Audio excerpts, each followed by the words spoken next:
Poison in the Colony, Jamestown, 1622. Chapter 31. I know that some of the native tribes have women as their chiefs, but this woman is not even native, and her clothing is nothing like the beautiful feather mantles the chiefs wear. They told me you need an interpreter, she says. She has the same accent as those poor London street children they've been sending. Yes, thank you, I say. She continues. They think you escaped from a cruel master like I. She stops herself. Suddenly, I understand who she might be. I have heard of girls and women who disappear rather than be beaten by a cruel master, and who find safety with the natives. Did you escape from the colony? I blurt out. She eyes me suspiciously. Are you staying with us or going back? She demands. I'm going back, I say. Then I didn't escape. I was captured, she says, defiantly. She adds quickly, but don't be sending anyone to rescue me. My husband will kill them if they come. I shake my head. I promise I will not tell anyone about you. I know that men who have tried to escape the colony and find a better life with the Indians have been brought back to Jamestown and executed. I certainly will not endanger this young woman. The boy who has been patiently listening to our foreign conversation now speaks to her. He wants to know why you are alone in the forest, far from the English, the girl says. My story is so long and complicated, I decide to tell only the part that is important now. I'm trying to get to Elizabeth City, I say, to my daw. She interprets, but they both look puzzled. Elizabeth City? She asks. Where is that? Across the river, I say. All I need is for someone to take me across. Again, she interprets, and again, the boy looks puzzled. Elizabeth City is new, just being settled, so he may never have heard of it. It is near the old Indian village of Kecoughtan, I say. They both light up. Kecoughtan, the boy says, and he rattles off a long sentence. He says, you will stay here tonight, and tomorrow he will take you across the river to Kecoughtan. You will stay in my home. Thank you, I say. I am very relieved and grateful. Thank you so much. Her name is Sarah. She takes me to her cottage. An older native woman is sitting on a mat in front of the cottage, holding a baby in her lap. The child has curly black hair and green eyes. This is my mother-in-law and my little girl, Sarah says proudly. The woman and I nod to each other. She bites off a chunk of dried meat, chews it, then spits it out and puts the chewed up wad into the baby's mouth. The girl gums the meat and drools. My husband is away on a hunt, Sarah explains as she takes me through the doorway into her home. Inside the hut, there are platforms against the walls with deerskins on them. These must be their beds, I think. There are also shelves above these platforms where baskets and bowls are kept. In the center of the floor is a fire, and when I look up, I see that a hole is in the roof, is pulling the smoke up and out.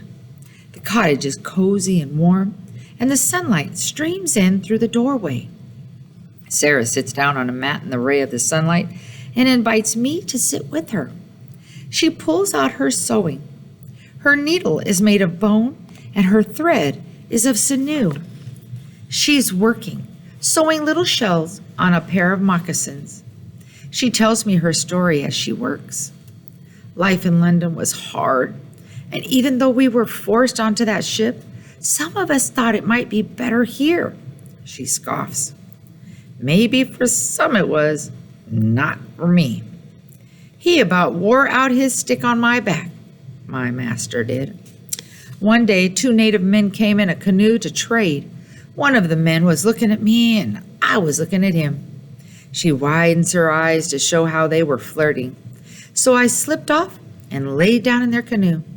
When the men found me, they didn't say a word, just paddled out into the river and brought me home. She smiles, remembering. We were married as soon as we could build our house, she says. Then quietly she adds, he never beats me.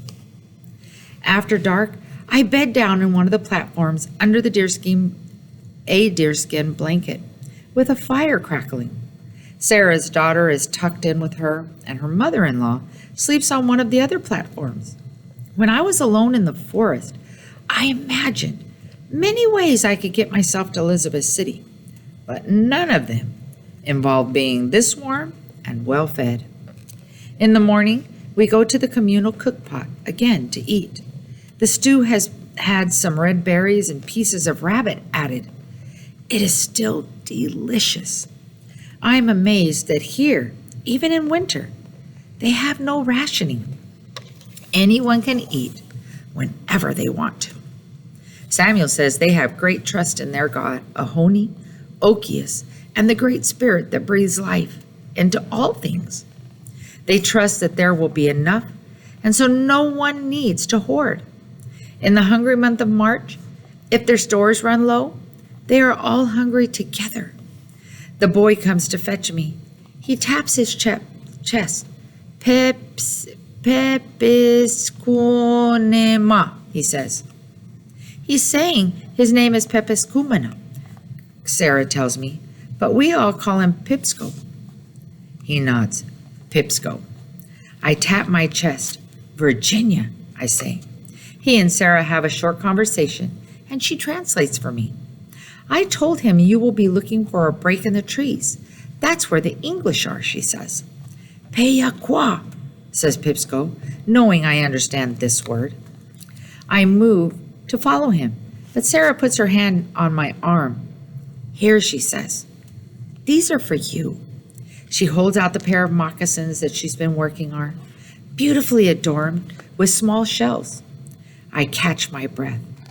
They are beautiful, I say, but I have nothing to give you. She holds one finger to her lips. She is asking for my silence in return for this gift, something I would have given her anyway. I put my own fingers to my lips. Until my death, I say. Sarah nods. Godspeed, she says. I follow Pipsco to the river's edge, where several canoes are lying ashore. Together, we carry one of the boats to the water, along with 2 paddles. I don't want to get my new moccasins wet, so I put them in my apron before I wade into the water. I take off my shawl and put it into the boat. I want my arms free for paddling. Pipsco sits at the back of the canoe so that he can steer us. We take strong strokes as we enter the current, pointing downstream, but always moving ourselves closer to the opposite shore. We watch the north shoreline as it glides past us.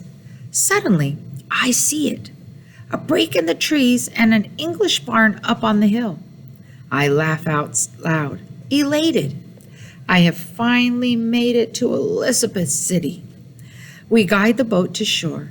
I thank Pipsco in English, and he says something back to me in Algonquian that I assume must be, "You're welcome." I wave at him as he pushes the canoe back into the river to go home. As I walk up the hill toward the settlement, my elation dims. I must now face my father, who will surely be furious at me for the way I chose to travel.